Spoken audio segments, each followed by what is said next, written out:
So what's our biggest excuse for not producing results? What are we always saying? I'm a busy man. I'm a motivational speaker. I got fly. I love to work out, but I'm so busy. What, we don't have enough what? Time. No, seriously. No, I got it. If you had enough time, you would do it. No, really, you would. So here's what you say, right? You come home, you go like, Johnny, Daddy meant to come home and play ball with you. Johnny, you gotta understand, Daddy's gotta work. Private schools are expensive. You don't understand now. I said I'd be home if I could. I couldn't be home on time, okay? Client called, right? Why don't you just tell Johnny the truth? Just be honest. Say, Johnny, a client called and Daddy had a chance to make some money, and that's a lot more important than spending time with you. Why don't you go throw a ball with your sister? I mean, at least then they would know you were honest.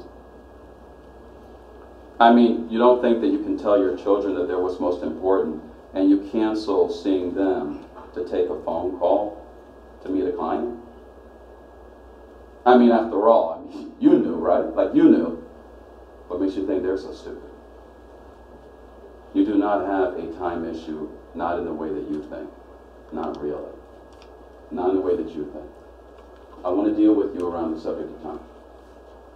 Let's take a look at what's really going on.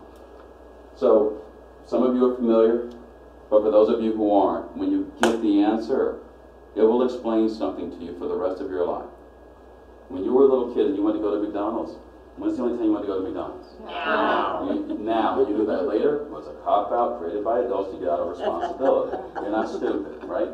My daughter Grace, I'm like, I'll have your bottle in a moment, honey. She's like, I'm like, just give me a moment. I'm like, I still been doing it now. She's like, I'm like, here. And all of a sudden she's like, fine. Right? But she says now. She doesn't mean like a moment from now. She's like, you're not hearing me. I said now. And guess what? The moment you give it to her, there is no pass for her. She's like, she's loving it. Immediately. Me, I'd be like, what took you so long? I'd have an attitude. Follow me. I'd be like, you did that to me yesterday. Like my mother did to me, right? Her, it's like all is well in the world. Because she lives at 8 weeks old, and the only time there is. And you once lived there, and you were really happy. And then you went away, and you've been trying to get back home ever since. And you really think that you'll get there later. I am not messing with you. You will die first.